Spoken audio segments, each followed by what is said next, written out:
बच्चों, मैं आज आप लोगों को कृषि संकाय के अंतर्गत संचालित एक विषय जिसका नाम फसल उत्पादन एवं उद्यान शास्त्र है, इस सब्जेक्ट को इंग्लिश में क्रॉप प्रोडक्शन एवं हॉर्टिकल्चर कहा जाता है, जो आज के समय में सबसे महत्वपूर्ण सब्जेक्ट है।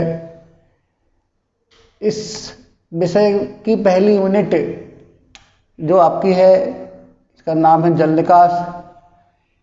इसको इंग्लिश में ड्रेनेज कहा जाता है।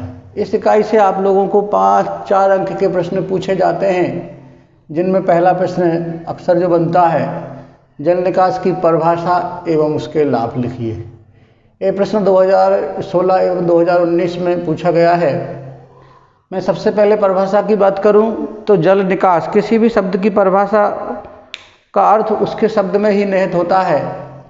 जैसे कि जल निकास, पानी की निकासी, ये कहाँ से करनी है? क्योंकि आप फसल उत्पादन विषय पढ़ रहे हैं, तो फसलें हमारी खेतों में उगाई जाती हैं और खेतों में अनावश्यक जो जल होता है, जिसका हम फसलों के लिए उपयोगी नहीं होता है, उसको निकालना जल निकास कहलाता है।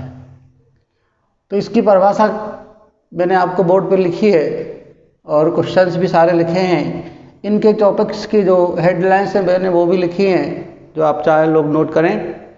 भूमि की सतह अथवा अधो सतह से अनुपयोगी जल को, सतह मतलब ऊपरी भाग, अधो सतह मतलब भूमि के अंदर जो अनुपयोगी जल भरा रहता है, उसको कृत्रिम तरीके से बाहर निकालना जल निकास कहलाता है। इसके बाद अगली बात आती है, इस क्रिया के लाभ क्या है, एडवांटेज ऑफ ड्रेनेज। तो जब खेतों में पानी भरा रहता है तो जो दिक्कत होती है, उसको निकाल देने से जो लाभ होते हैं, उनमें पहला है भूमि में वायु संचार बढ़ जाता है। वायु संचार से मृदा में जो लाभदायक जीवाणु होते हैं, उनकी एक्टिविटी बढ़ जाती है, जड़ों को विकास तेजी से होता है। दूसरा लाभ जो आपका है, भूमि दलदली होने से बच जाती है। जब लंबे समय तक खेतों में पानी भरा रहता है तो भूमि दलदली हो जाती है। तीसरा लाभ जो आपका है, मृदा की भौतिक संरचना में सुधार हो जाता है। चौथा लाभ आपका, अगली फसल के लिए खेत की तैयारी समय पर हो जाती है। जब अतिरिक्त नमी खेत से बाहर निकल जाती है तो अगली फसल जो हमको बोना पड़ती है, उसकी तैयारी हमारी समय पर हो जाती है। पांचवा जो एडवांटेज है, मृदा में सूक्ष्म जीवों की सक्रियता बढ़ जाती है। अतिरिक्त पानी निकल जाने से जो मृदाओं के बीच, कणों के बीच में रिक्त स्थान होता है, उसमें वायु पहुंच जाती है, तो उसमें जो सूक्ष्म जीव होते हैं उनकी सक्रियता बढ़ जाती है, जिससे जड़ों में गांठों की संख्या में वृद्धि होती है, जो नाइट्रोजन को एकत्र करने का काम करती हैं। छठवां लाभ जो आपका है, जल निकास से फसलों की उपज में भी वृद्धि होती है। तो जो हमारी मुख्य आय का साधन है फसलों की उपज, इस क्रिया के करने से इनके भी वृद्धि हो जाती है। दूसरा क्वेश्चन जो आपका इस यूनिट में बनता है, अक्सर पूछा जाता है, 2010, 2011, 2014 में ये प्रश्न पूछा गया है, जल निकास के उद्देश्य लिखिए। Object of drainage. लाभ और उद्देश्य में ज़्यादा डिफरेंस नहीं होता है।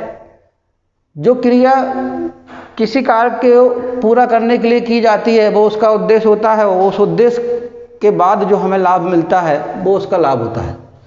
पहला इसमें आपका उद्देश्य है मृदा में वायु संचार बढ़ाना। जल निकास क्रिया का पहला उद्देश्य है कि अगर हमने समय से पानी को बाहर खेत से निकाल दिया तो मृदा में वायु संचार में वृद्धि होती है। भूमि की भौतिक दशा में सुधार करना, मृदा में उचित तापक्रम बनाए रखना। टेम्परेचर बीजों को अंकुरित करने के लिए बहुत ही महत्वपूर्ण माध्यम है।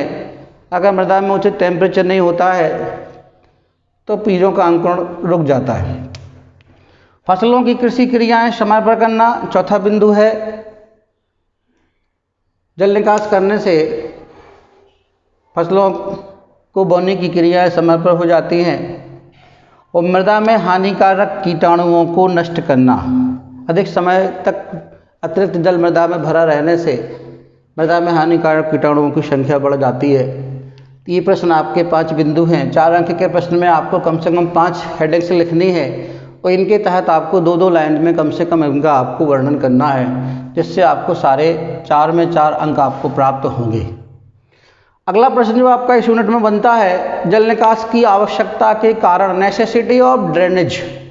जल निकास की आवश्यकता हमें किन कारणों से पड़ती है, किन परिस्थितियों में हमें जल निकास करना पड़ता है, उसके कौन कौन से कारण हैं। ये प्रश्न आपको 2015 और 2017 में पूछा गया था। ये विगत वर्ष के प्रश्न के वर्ष हैं, तो जो बार बार प्रश्न आपसे पूछे जाते हैं तो आपको इनको तैयार करना है और इन्हीं के अंतर्गत आपसे प्रश्न पूछे जाते हैं। तो कारण की मैं बात करूंगा यहाँ। तो पहला कारण जो आपका कि हमें जल निकास की आवश्यकता क्यों पड़ती है, मृदा के नीचे अधो सतह में सख्त तह उपस्थित होना। अधो सतह मतलब भूमि के नीचे मिट्टी की गहराई में कठोर परत बन जाती है, जिससे बारिश का पानी या सिंचाई का पानी भूमि में नीचे की ओर नहीं जा पाता है और अतिरिक्त जल भूमि की ऊपरी सतह पर एकत्र हो जाता है। दूसरा कारण है मृदा में जल स्तर का ऊपर पाया जाना। कई ऐसे क्षेत्र हैं जहाँ पे वाटर लेवल काफ़ी ऊपर रहता है और थोड़ी सी बारिश होने पर वहाँ पे खेतों में पानी एकत्र हो जाता है। तीसरा कारण जो आपका इसमें बनता है, तराई क्षेत्रों की दलदली भूमियों में। तराई क्षेत्र वो क्षेत्र होते हैं जो पहाड़ों से चारों तरफ से घिरे होते हैं, ज़मीन का लेवल काफ़ी नीचे होता है। थोड़ी सी बारिश होने पर इन क्षेत्रों में पानी भर जाता है, तो उन क्षेत्रों में भी हमें जल निकास की आवश्यकता बार बार पड़ती है। चौथा कारण है आपका नहरी क्षेत्रों में, जहाँ नहर के किनारे वाले खेतों में पानी अपसरण द्वारा एकत्रित हो जाता है। जहाँ खेतों के पास से नहरें निकलती हैं और नहरों का स्तर ऊंचा होता है, तो नहरों से पानी रिस के खेतों में आ जाता है, जिस कारण से यह इन इलाकों में बार बार, इन क्षेत्रों में बार बार जल निकास की आवश्यकता महसूस होती है। लवणीय भूमियों में हानिकारक लवण खेत से बाहर निकाले जाने के लिए, लवणीय मृदाओं को ठीक करने के लिए हम उन खेतों में पानी भर देते हैं, जिससे हानिकारक लवण पानी में घुल जाते हैं, फिर उस पानी को बाहर निकाल देते हैं, जिससे हमारी मृदाएं से हानिकारक लवण बाहर निकल जाते हैं। ऐसे क्षेत्रों में भी जल निकास की आवश्यकता पड़ती है। इस यूनिट में जो अगला क्वेश्चन आपसे पूछा जाता है, जल निकास से होने वाली हानियां या अतिरिक्त जल से होने वाली हानियां लिखिए। डिसएडवांटेज ऑफ ड्रेनेज 2013-2014 में ये प्रश्न आप लोगों से बोर्ड परीक्षा में पूछा गया। इसके निम्नलिखित हानियां हैं। जो लाभ होते हैं, अगर उनको हम नेगेटिव तरीके से देखें, उल्टा करके सारे बिंदुओं को देखें, तो हमारे हानियों से लाभ बन जाते हैं, लाभ से हानियां वाले प्रश्न बन जाते हैं। इसलिए आपको इनको थोड़ा ध्यान से देखना है। पहला जो हानि होती है, मृदा में वायु संचार रुक जाने से जड़ों का विकास रुक जाता है। लाभ में मैंने बताया था कि जल वायु संचार में वृद्धि होने से जड़ों की वृद्धि तीव्र होती है। दूसरा कारण है, दूसरी हानि है, जल की अधिकता के कारण मृदा का तापक्रम कम हो जाता है। जहाँ भी आपका, जिस भी जगह पे आपका अतिरिक्त जल खेत में भरा रहता है, तो निश्चित है कि टेम्परेचर कम हो जाएगा, उस वहाँ पे बीजों का अंकुरण धीमा होता है। भूमि दलदली हो जाती है। लंबे समय तक जल भरा रहने से भूमि दलदली हो जाती है, जिसमें कोई भी कृषि क्रियाएं नहीं की जा सकती हैं और उसमें उपस्थित लाभदायक जीवाणु भी नष्ट हो जाते हैं। निछालन, ये लीचिंग की क्रिया होती है, जिसमें पोषक तत्व पानी के साथ घुल के जमीन में भूमि की पौधों की पहुंच से दूर चले जाते हैं, जड़ों से, जो क्रिया निछालन कहलाती है। तो इस क्रिया के द्वारा पोषक तत्वों की हानि होती है तथा वह नष्ट हो जाते हैं। पांचवी हानि जो है, कृषि क्रियाओं में बाधा।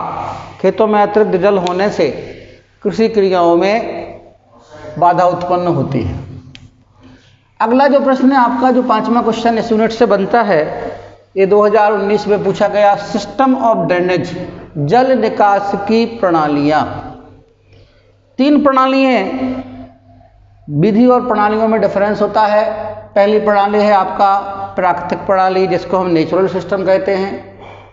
इसमें जैसे भूमि का ढाल होता है, भूमि के ढाल के हिसाब से जल बहता है और अपने हिसाब से वो खेतों में नालियों को निर्मित कर लेता है। इनका कोई आकार, इनकी कोई साइज निर्धारित नहीं होती है। भूमि के ढाल के अनुसार इसमें नालियों का निर्माण होता है, जिसे हम प्राकृतिक प्रणाली कहते हैं। दूसरी प्रणाली इसमें हैरिंगबोन प्रणाली। इस प्रणाली के अंतर्गत जो खेत होता है जहाँ से हमें जल की निकासी करनी होती है, उस खेत के बीचों बीच मुख्य नाली बनाई जाती है, जो इसमें आके सहायक नालियाँ मिलती हैं और इस मुख्य नाली का संबंध खेत के बाहर तक कर दिया जाता है। ये कहलाती है हमारी हैरिंगबोन प्रणाली। तीसरी प्रणाली जो है गिरिडीरॉन प्रणाली कहलाती है।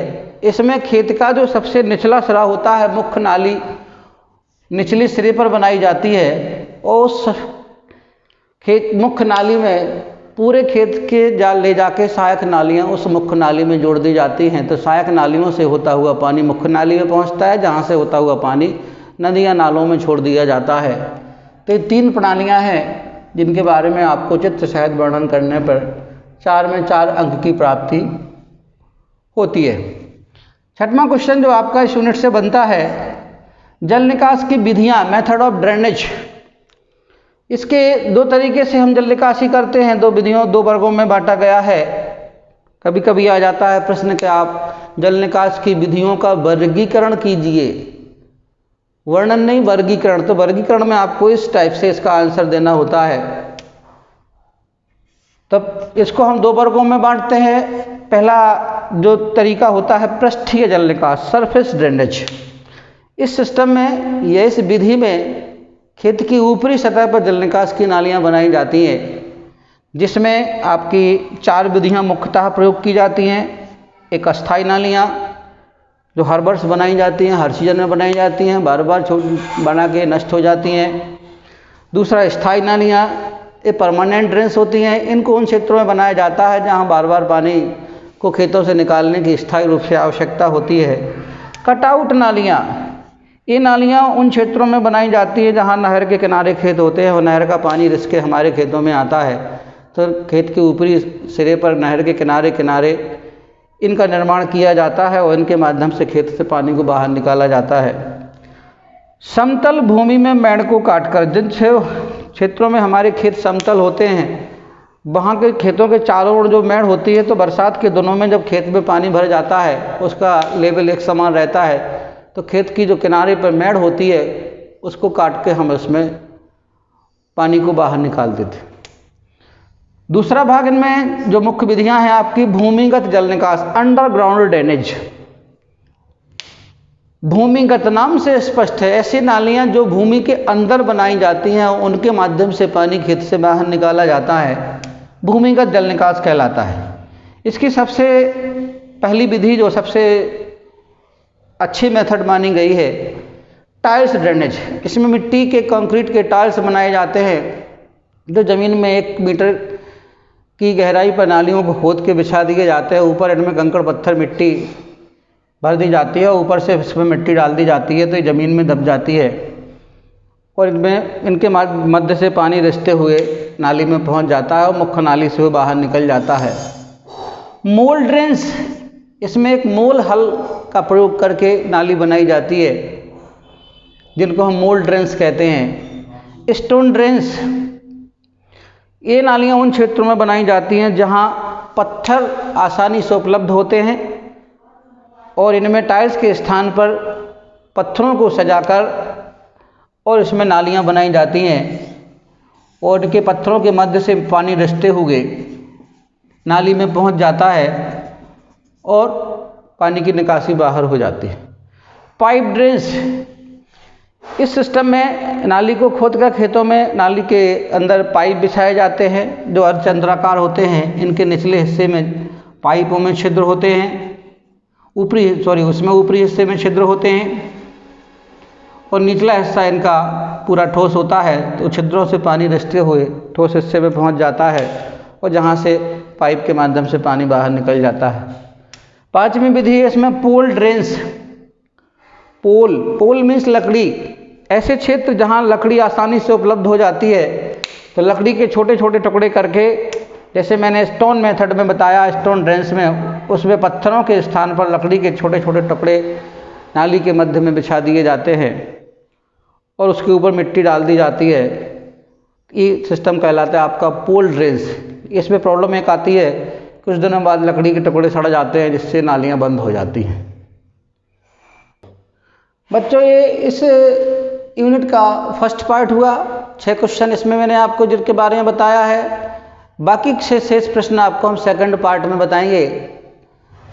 आपको अगर ये वीडियो अच्छा लगा है तो इसको कृपया सब्सक्राइब करें, लाइक करें तथा अपने सहपाठियों तक इसको भेजें। धन्यवाद।